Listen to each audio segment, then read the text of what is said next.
नमस्कार, आप सभी का मेरे चैनल में स्वागत है।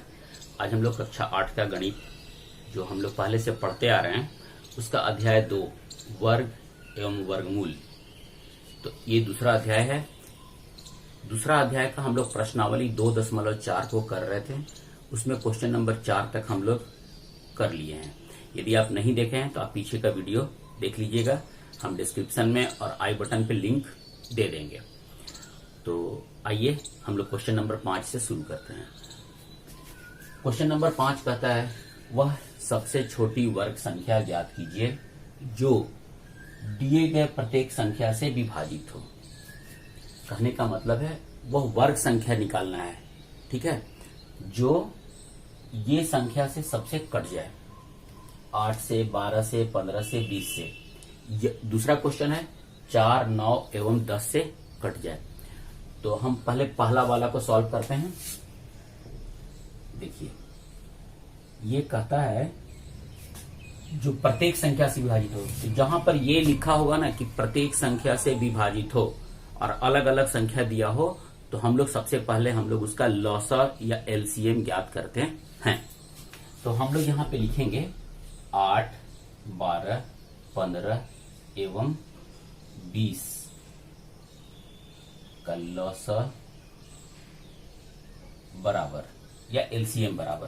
तो हम लोग 8, 12, 15, 20 का एलसीएम निकाल लेंगे। 8, 12, 15, 20 ये कर लेंगे। 2 चौके 8, 2 छक 12 और 2 दही में 20। तो ये 15, 2 पचे 10। ये लसा आप लोग को आता होगा निकालने। अब हम लोग 3 से करते हैं। 3 एकम 3, 3 पचे 15, 5। फिर हम लोग 5 से कर लेंगे। 1, 1, 1, 2। तो 2 दूनी 4, 4 तिहाई 12, 12 पचे 60। तो लॉसा हो गया हमारा 2 दूनी 4, 4 तिहाई 12, 12 पचे 60, 60 दूनी 120। ये निकाल दिया हम लोग इसका लॉसा। अब हम लोग देखते हैं क्या कि लॉसा जो ये 120 है, ये पूर्ण वर्ग संख्या है कि नहीं है। तो हम लोग इसको 120 को कैसे लिखेंगे? हम लोग ये लिखते हैं जैसे ये लिखा हुआ है ना, 120 बराबर 2 गुने 2 गुने 3 गुने 5 गुने 2। ये 2, 3, 5, 2, 3, 5, 2, ठीक है। हम लोग इसको देखेंगे कि ये पूर्ण वर्ग संख्या है या नहीं है। तो पूर्ण वर्ग संख्या के लिए हमको वो पेयर में चाहिए, जोड़ा में चाहिए। तो जोड़ा में कौन नंबर है? ये। बाकी ये तीनों नहीं है। तो इसको जोड़ा में करने के लिए क्या करेंगे? इसको 1, 3 से गुना करेंगे, इसको 1, 5 से गुना करेंगे, इसको 1, 2 से गुना करेंगे। लिखते हैं चूंकि 120 पूर्ण वर्ग संख्या नहीं है, तो पूर्ण वर्ग संख्या नहीं है, तो पूर्ण वर्ग करने के लिए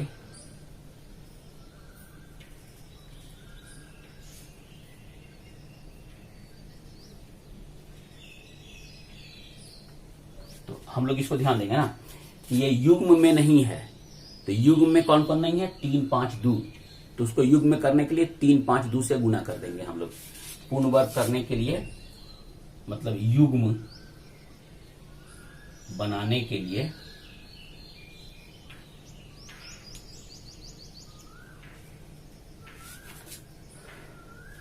3, 5 तथा 2 से गुना करेंगे।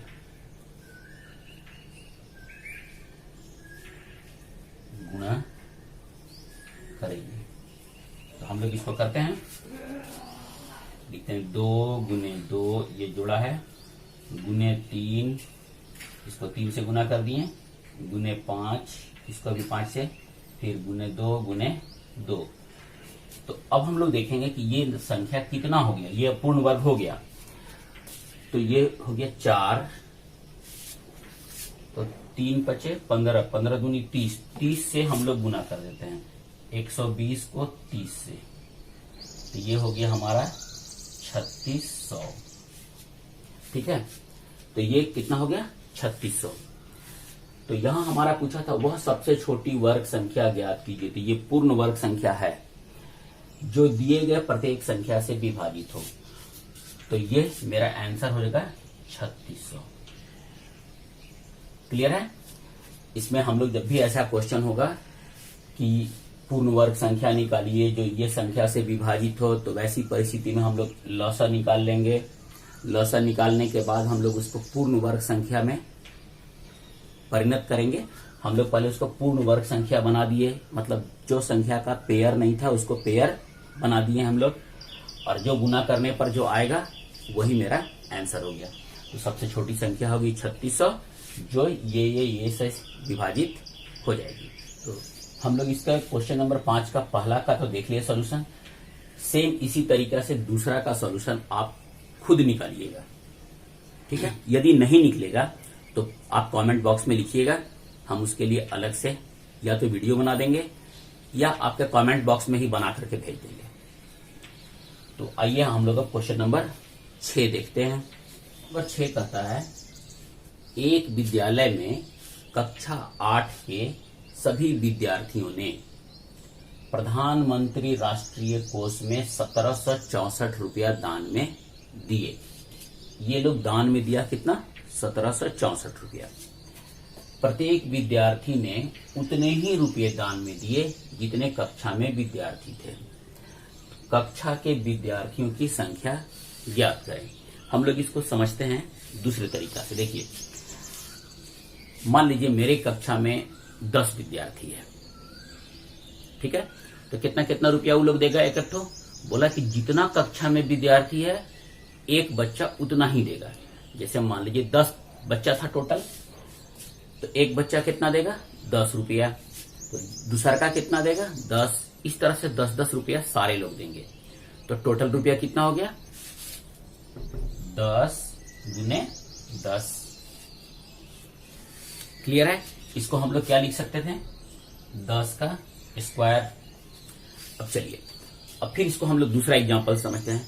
मान लीजिए मेरे कक्षा में 8वां कक्षा में 30 विद्यार्थी है, एक बच्चा देगा 30 रुपया। तो 30 विद्यार्थी कितना देगा? तो 30 गुने 30 बराबर 30 स्क्वायर दे देगा। अब हम लोग यहाँ पे मानते हैं कि माना कि जैसे 10, 30, ये तो हम लोग संख्या मान लिए ना, ये माने थे हम लोग। तो हमको कोई जरूरी नहीं है कि मेरे कक्षा में 10 है कि कितना है, ये हमको नहीं पता है। इसलिए हम लोग मानेंगे कि मेरे कक्षा में कितना विद्यार्थी है? X। हम लोग लिखते हैं माना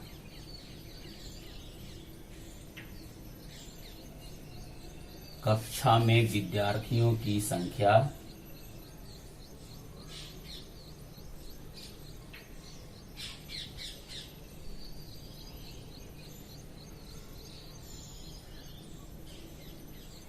X, ठीक है? ये मेरे कक्षा में कितना विद्यार्थी था? X। X क्या है? एक संख्या है। तो एक बच्चा कितना रुपया देगा? X। प्रत्येक बच्चा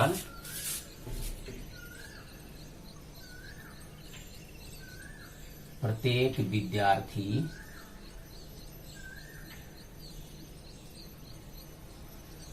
दान में X रुपया X देगा, ठीक है? जैसे अभी हम लोग यहां पर देखे थे कि टोटल 30 विद्यार्थी, एक बच्चा दिया 10 रुपया, तो 10 विद्यार्थी कितना, 30 विद्यार्थी, एक बच्चा कितना देगा? 30 रुपया। तो 30 गुने 30 होगा। उसी तरह से कुल दान में दी गई राशि बराबर कुल दान में दी गई राशि बराबर X गुने X। ये रुपया है ना, ये रुपया है X गुने X, मतलब कि ये कितना हो गया? X square. अब हमारे प्रश्न में दिया हुआ है कि कितना रुपया कुल जमा किया गया? 1764 रुपया दिया गया। हम लोग इसको मानेंगे कि दान में दी गई राशि X स्क्वायर जो है वो किसके बराबर है? हम लोग यहां लिखते हैं प्रश्नानुसार X स्क्वायर बराबर रुपया 1764। और ये भी रुपया है, तो ये वाला हम लोग काट लेंगे। तो क्या बचेगा मेरे पास, एक्स स्क्वायर बराबर 1764। इसको हम लोग लिख सकते हैं एक्स स्क्वायर बराबर 1764। अब इसको देखिएगा ना, जब हम लोग इसको x का मान निकालेंगे तो x बराबर, तो ये इधर जाएगा ना, तो ये हो जाएगा 1764 का वर्गमूल। ठीक है, एक्स स्क्वायर बराबर 1764, तो x बराबर 1764 का वर्गमूल जो होगा वो हम लोग निकाल लेंगे। तो आइए हम लोग निकालते हैं 1764 का वर्गमूल। इसको हम 1764 का वर्गमूल हम लोग निकालें अभाज्य गुणनखंड विधि से। ये तो हम लोग यहां लिखते हैं 2 गुने 2 गुने 3 गुने 3, 2 गुने 2 गुने 3 गुने 3 गुने 7 गुने 7, और इसको पेयर बैठा लेंगे हम लोग युग्म। तो ये कितना आ गया, 2 गुने 3 गुने 7 बराबर 42। तो हमसे पूछा था यहाँ पर कक्षा के विद्यार्थियों की संख्या ज्ञात करें। तो कक्षा में विद्यार्थी कितना था, x। तो हम लोग यहाँ पे x बराबर लिखेंगे, तो x बराबर हो गया 42। यदि ये पूछा जाता कि प्रत्येक विद्यार्थी ने कितने रुपये दान में दिए, तो प्रत्येक विद्यार्थी दान में कितना रुपया दिया था, 100 रुपया, तो इसका भी आंसर 42 ही होता। तो शायद आपको समझ में आ गया होगा। अब हम लोग क्वेश्चन नंबर 7 देखते हैं।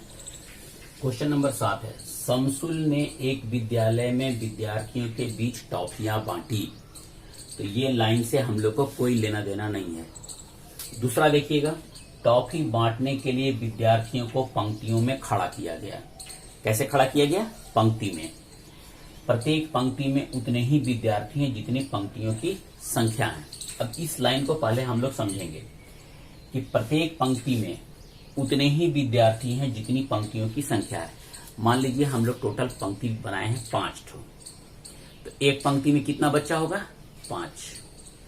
जैसे ऐसे हम लोग समझ लें, 1 2 3 4 5, ये 5 पंक्ति है। इसमें बच्चा कितना होगा, 1 2 3 4 5, 1 2 3 4 5, ऐसे ही करके हो गई है 1 2 3 4 5, 1 2 3 4 5। तो जितना पंक्ति होगा उतना बच्चा होगा, यही कहा ये। अब आगे देखते हैं हम लोग, यदि शमसुल ने कुल 12,544 टॉफी बांटी तो पंक्तियों की संख्या और विद्यार्थियों की संख्या टोटल कितना हो जाएगा। ये 5 रो है, 5 कॉलम है, अब 5-5 बच्चा एक एक रो में है। तो हम लोग इसको क्या लिखेंगे, 5 गुने 5 बराबर 5 स्क्वायर। हम लोग जो इसके जस्ट पहले वाला जो क्वेश्चन किए थे ना, क्वेश्चन नंबर 6, ये लगभग उसी के जैसा है। तो हम लोग यहां पे मानते हैं, माना कहा है कि उतने ही विद्यार्थी जितनी पंक्तियों की संख्या है। तो हम लोग पहले पंक्ति का संख्या मान लेते हैं। माना पंक्तियों की संख्या बराबर, पंक्तियों की संख्या बराबर x। तो अब हम लोग यहां पर देखेंगे, ये कहा कि जितनी पंक्ति है उतना ही विद्यार्थी पंक्ति में खड़ा गया, प्रत्येक पंक्ति में उतने ही विद्यार्थी हैं।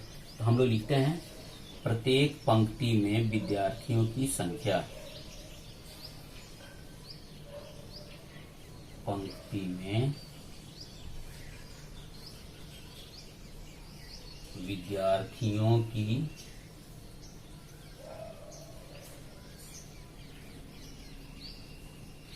संख्या बराबर, ये भी हो जाएगा x। अभी हम लोग देखें ना कि जितना लिखा हुआ भी है उतने ही विद्यार्थी जितनी पंक्तियों की संख्या है। तो पंक्ति की संख्या x, तो प्रत्येक पंक्ति में विद्यार्थी की संख्या x, कुल विद्यार्थी की संख्या बराबर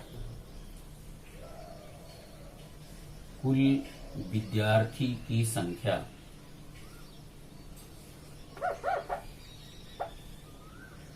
कुल विद्यार्थी की संख्या बराबर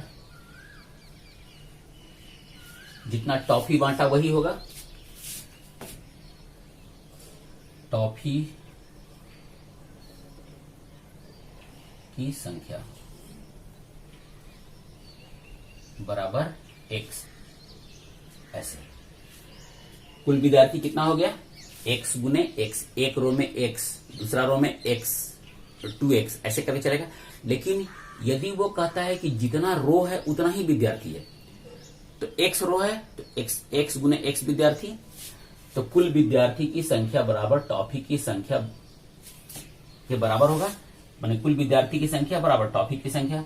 टॉफी की संख्या बराबर कितनी होगी, x गुने x, मतलब ये रो मेरा ऐसे ऐसे ऐसे ऐसे करके x रो, और ऐसे ऐसे करके भी x, इधर भी x, इधर भी x, ठीक है।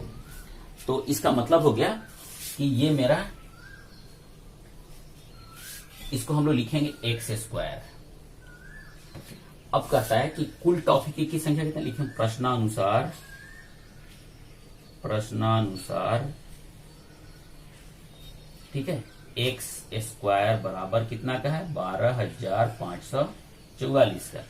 तो x कितना के बराबर हो जाएगा, √12,544। इसका हम लोग वर्गमूल निकालते हैं, ऐसे करेंगे हम लोग, 2 से 2 छक 12, 2 दूनी 4, 2 से 14, 2 दूनी 4, 2 तियाई 6, 2 एकम 2, 2 तियाई 6, 2 छक 12। फिर करते हैं 2 से 2 एकम 2, 2 पचे 10, 2 छक 12, 2 अठे 16, 2 सते 14, 16 हो गया, ये 2 अठे 16, 2 चौके 8। फिर करते हैं 2 तियाई 6, 1 हासिल 9 हो गया, तो 18 हो गया ना, ये 2 9 18, 2 दूनी 4। फिर इसको करते हैं 2 से 2 एकम 2, 2 9 18, ये 12, 2 छक 12। फिर 2 से किए 2 9 18, 2 अठे 16। फिर 2 से किए 2 चौके 8 और 2 9 18। इसके बाद इसको 7 से कर दिए। तो हम लोग यहाँ पे लिखेंगे ऐसे, 2 गुने 2 गुने 2 गुने 2 गुने 2 गुने 2 गुने 2 गुने 2, ये जोड़ा ये जोड़ा ये जोड़ा, देखिए 2 3 4, 1 2 3 4, और गुने 7 गुने 7 गुने 7 गुने 7। अब इसका वर्गमूल जब हम लोग निकालेंगे तो कितना आ गया, x बराबर 2 गुने 2 गुने 2 गुने 2, ठीक है, बराबर और गुने 7, बराबर हो गया 2 दूनी 4, 4 दूनी 8, 8 दूनी 16, 16 सत्ते 112। यही हमारा आंसर होगा। हमसे पूछा था विद्यार्थियों की कुल संख्या, तो यहां देखेंगे हम लोग विद्यार्थी की कुल संख्या कितना है, x स्क्वायर है। तो यदि समसुल ने कुल 12,544 टॉफी बांटी, तो पंक्तियों की संख्या और विद्यार्थियों की संख्या, कुल संख्या निकालिए। तो ये यहां पर ना पंक्ति का संख्या तो ये सही है, ठीक है, तो पंक्ति का संख्या मेरा हो जाएगा 112। और यहां पे लिखना चाहिए था प्रत्येक पंक्ति में कुल विद्यार्थियों की संख्या, इसलिए कि कुल विद्यार्थी का संख्या तो यही होगा, है ना। तो यहां पर क्वेश्चन में होना चाहिए था प्रत्येक विद्यार्थी की संख्या, प्रत्येक पंक्ति में कितने विद्यार्थी हैं वो, तो 112 इसका आंसर होगा। तो हम लोग इसको फिर से एक बार देख लेते हैं। पहले हम लोग मान लिए कि पंक्ति की संख्या कुल है x, एक पंक्ति में कितना विद्यार्थी है x, कुल विद्यार्थी कितना हो गया x स्क्वायर, टॉफी कुल कितना बटा x स्क्वायर। तो हम लोग के यहाँ लिखा हुआ है यदि समसुल ने कुल 12,544 टॉफी बांटी, तो पंक्तियों की संख्या और विद्यार्थियों की कुल संख्या निकालिए। तो विद्यार्थियों की कुल संख्या एक पंक्ति में कितना होना चाहिए था वो पूछना चाहिए था। तो ये भी मेरा 112 हो गया। क्वेश्चन नंबर 8 है, एक आयत का क्षेत्रफल 1764 सेंटीमीटर स्क्वायर है। तो आयत का क्षेत्रफल क्या होता है, लंबाई गुने चौड़ाई। यदि आयत की लंबाई इसकी चौड़ाई की 4 गुनी है, तो आयत की लंबाई तथा चौड़ाई ज्ञात करें। तो हम लोग यहां पर सबसे पहले लिखते हैं, माना आयत की चौड़ाई बराबर, ये कहा है ना आयत की इसकी चौड़ाई की 4 गुनी है, तो पहले हम लोग आयत की चौड़ाई हम लोग इसको मान लेते हैं, चौड़ाई बराबर x सेंटीमीटर। तो लंबाई कितना हो गया, तो लिखते हैं प्रश्न से लंबाई बराबर,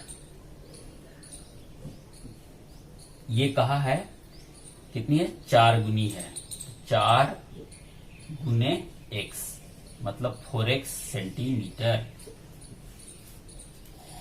अब बोलता है आयत का क्षेत्रफल, तो हम लोग यहां लिखेंगे आयत का क्षेत्रफल बराबर